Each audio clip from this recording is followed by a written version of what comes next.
We are here today to talk about Cormac McCarthy's conception of evil and his thoughts on Genesis. And I am super excited to be diving back in with the whales in Whales and Men. There's going to be a ton of Whales and Men content coming in the next week or two because I just reread it. So, Whales and Men is so cool because McCarthy wrote it right after Blood Meridian. And in Blood Meridian, we have featured Judge Holden himself, Mr. Evil. However, I viewed the judge as kind of a trickster figure. A lot of his ranting and raving, I think, don't have very much merit within it in terms of how McCarthy actually views the world. So I think after finishing Suttree, which took McCarthy 20 years about his old life and working on this epic historical Western, McCarthy wanted a bit of a break. And so he starts doing Whales and Men, which is akin to Stella Maris, because in the story, we have all these characters who are just explaining their thoughts on language, animals, God, evil. And it feels like McCarthy speaking. And the story takes place while McCarthy is writing it in the 1980s. And so it has this very modern feel to it. McCarthy's mentioning books, thinkers, musicians, and you almost never get that from McCarthy anywhere else. And so about a quarter of the way into the screenplay, there's a pretty large monologue on evil, and I'm going to read it to you guys, and we'll kind of have discussions throughout it. But there are a bunch of interesting points that McCarthy brings up, and I think, once again, it really solidifies a lot of the points from Blood Meridian that we always are talking about, but it's just a little bit more clear because it's coming from just a marine biologist's mouth. So we start with Peter. Quote, "I had the measles when I was 17, rather late. I lay in a darkened room for 3 weeks and I thought a great deal. The thoughts of youth are long, long thoughts indeed. I lost my father and my brother and I thought I was going to be blind. I thought about my own misery and the misery of the world, and I wondered if I were being punished for something. And from there I was led to ponder the nature of evil, which almost immediately had me in over my head by quite a good deal. Like many before me, I cannot reconcile the existence of evil with the existence of God. St. Augustine said he sought for the origins of evil and got nowhere. But of course, I was ignorant of his undertaking, so I forged ahead. It struck me that I had no working definition of evil. I knew that it was not just an opinion. One man's evil, another man's good. Also, I didn't know where it came from. I put the first question aside for the moment and concentrated upon the second. Where does it come from? I could find no evidence for its free existence in the world. I couldn't see that flood and famine were evil. They were just misfortunes. I knew enough biology that I couldn't attribute evil to animals. I knew that a shark attack was not a manifestation of evil, but simply of hunger. He looks at Guy and looks away again. Before you go inquiring about the nature of things, you need to consider that whatever it is you uncover for good or ill, it's unlikely you shall be able to put it back where you got it. The idea that I was going to be blind was very much with me, and I could see no point in mucking about. So I took a good grip on the rock and raised it up and I looked under. How do you like the story thus far? So this idea of once you let evil out of the box, moves back to Pandora's box and a lot of other religions, that there has to be a price paid for the acquisition of consciousness. We move from Eden into knowledge, into the new world, but the price of losing paradise has to come with that. But McCarthy actually makes a point on Genesis right here that somewhat disagrees with me. The point is that it appeared to me that the source of evil must be in ourselves. Not only was mankind the source of evil, but he was the agent as well. You couldn't find evil anywhere except where he was, except where he had been. We were quite right to have postulated Satan. We should be very happy to have him. We need to read Genesis more carefully. There was no evil in the garden until we got there. It was never the serpent at all. It was us. Evil was a man-made creation, like hydroelectric dams and Argyle socks, or so it appeared. So this is a somewhat Blood Meridian interpretation that the evil is inside man, that we cannot escape our destiny. If you look at Blood Meridian, we have the white men, we have the Chihuahuan and Sonoran Mexicans who are also violent and evil, and then we have the Apaches, the Comanches, and the Yumas. All groups are engaging in evil and immoral acts. And it's kind of a commentary on, is this just inherent in man itself? And for all my theologians out there, what do you guys think of McCarthy's point here that the serpent was in the garden before Adam and Eve got there, and God was obviously there, God and the devil. But did evil necessarily exist before evil? Just like does math exist before humans get here? And seemingly McCarthy's saying no. And I would just like to hear, like, if that argument was brought to an intelligent Christian, what would they say? Because I feel like it would be dismantled very easily, but nonetheless, McCarthy does make a very good and interesting point. So Guy asks, all right, where does language come in? Bear with me, all shall be revealed. I still had it not properly grappled with the problem of what evil was. It appeared to be something primal and monolithic, and yet it now seemed it was our own invention, a paradox. We know what happens to the works of man. That we could have come up with something as enduring as evil seemed a bit grand for us. So perhaps we were simply that which rendered the expression of evil possible. We were what evil had been waiting for, all right? What was there about us that made us so suitable? What was there about us that did not occur elsewhere in nature? Keep this question in mind. I will return to it. Very well then, what was evil? You see, I knew that it existed. It wasn't just a sort of platonic elaboration. It was real. That for me was a given. Not only was it real in its effects, it was more real in its effects than anything else one could name. And I knew it was not just a stew concocted of equal parts of greed, hatred, and ignorance. Rather, those were only expressions of the basic commodity. Well, I was stuck. I couldn't come up with anything. I tried some other approaches. I tried to think of something that it was like. Not easy. The closest I could come up with was fear. Evil was like fear. It was more like fear than anything else I could think of. Why? What was the connection? Well, I thought about that, and I got to thinking about the saints, about whom I heard a great deal in my young life without ever giving them much thought one way or the other. But now it occurred to me to consider them, and the thing I noticed was that while they were very different sorts of people, there was one thing which they all had in common, and that was fearlessness. Oh, one could say they also had in common an ability to care for others, etc., etc. But these were the things they did. I was after something more basic, something they were. And what they were was brave. They were brave in a way that other men were not. It wasn't as if they struggled against fear and managed to win. It was as if they had actually rid themselves of it altogether. Well, this was interesting. Was evil simply cowardice? If you put enough cowardice in a container, could you reach a critical mass that would exfoliate into evil? Was evil the grand gestalt that could be not divided back into its origins? Was it the genie in the bottle after all? I began to see that fear and courage were opposites in a way that most such sets were not. They occupied the same space. There was no such thing as neutral ground.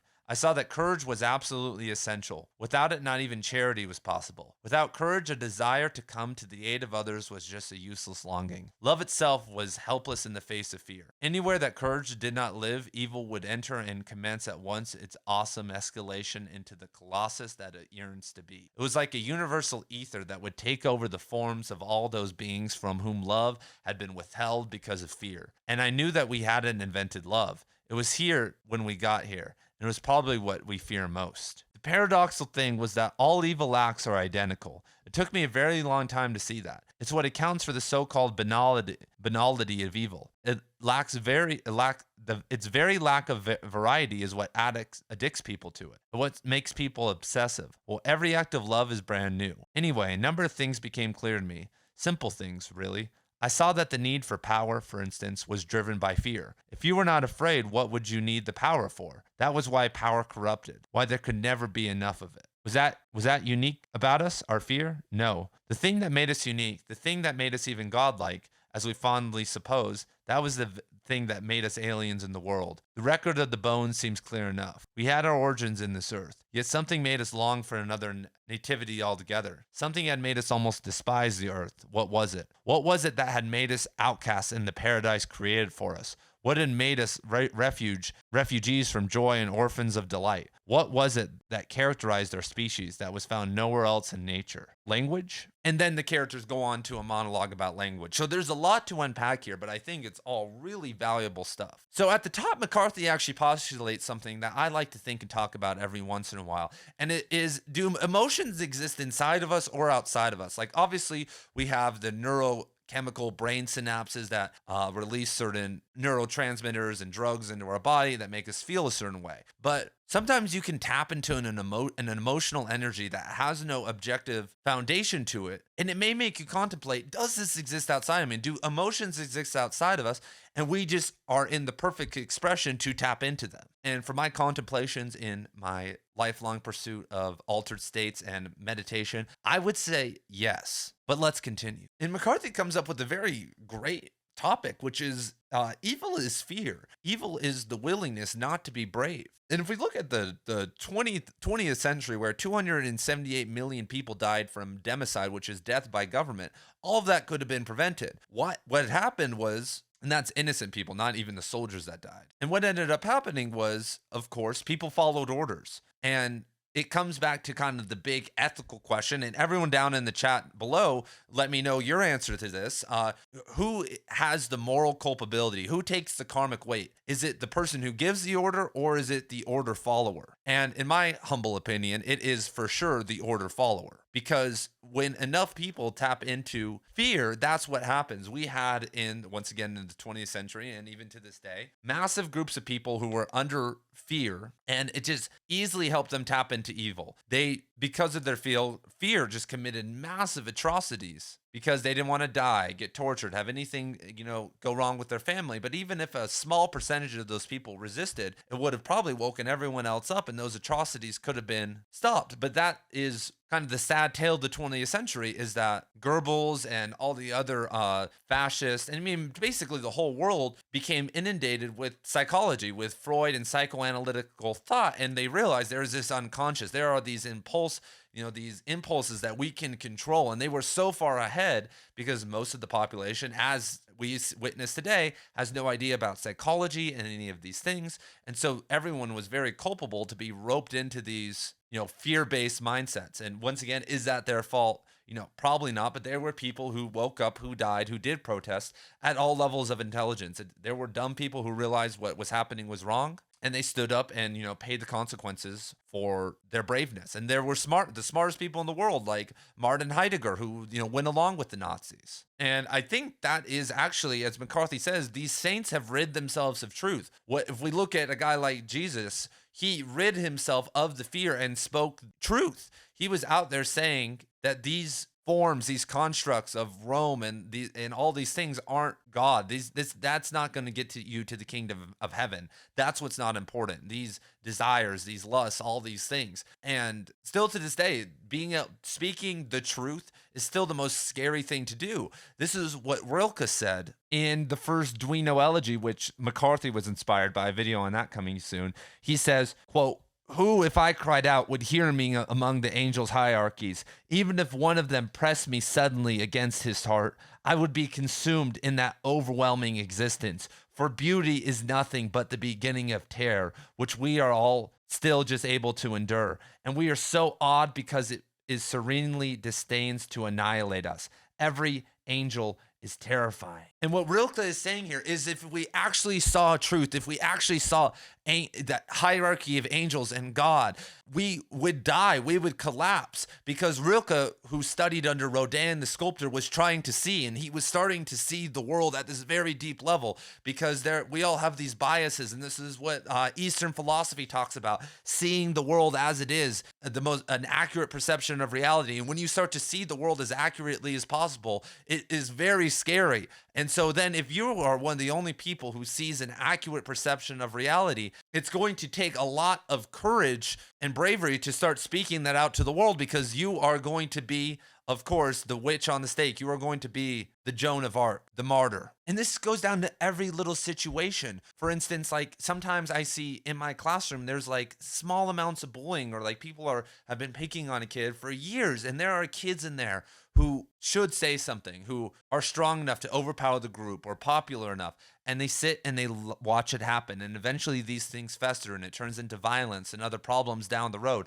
But it could be stopped by just one good person. And I love what McCarthy says when he says that all evil acts are identical, which is just so beautiful. And he's really kind of taking this paradoxical light worker versus dark worker route here, where, it's fear versus love, which is pretty cool. But the act of evil is what makes people obsessive. And I've never thought about that, but it makes sense. I mean, people who are evil, it's obsessive because you just do the same thing over and over again. When you are in love and you are seeing the present moment and you have that foresight and vision, everything is new every single day. That's what Nelson Mandela said. When if you are growing and thinking and becoming, every single time you see the same sight, it's going to look different. That's why, like, every single day when I'm driving in the car, like, I'm just so in awe of nature. Even though I take the same commute every single day, and I have for a long time. It's magnificent to me because every day it's different. And McCarthy also talks about the container of power,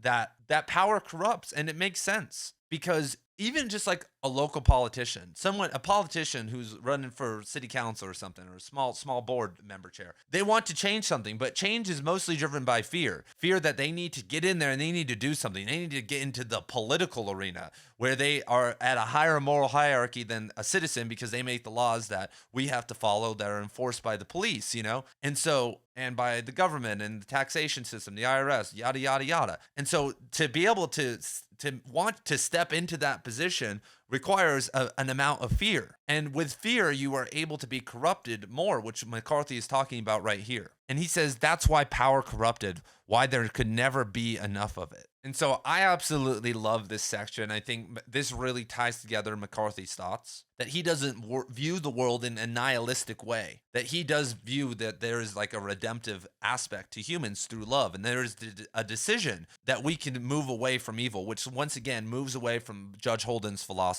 But when fear is overridden in a society, for instance, like the setting of Blood Meridian, everyone's in fear of the next raid. Once that cycle starts, it's very hard to stop it. And the only way to actually stop it is mostly through violence. I mean, as we saw, the only way, if you don't stop these groups from raiding and like doing stuff, you have to establish order in society. And that is just through more violence. And then around us right now is actually just a guise of violence. Even though I live in a very peaceful neighborhood, there's a massive police force and a military and all this other stuff surrounding me. And if things go too far, whether it's from me or someone else, violence will, come in and correct it, which, seems better than it just being rampant. So if you guys like this video, stay tuned for more Whales and Men videos, and I will see you guys soon. Peace.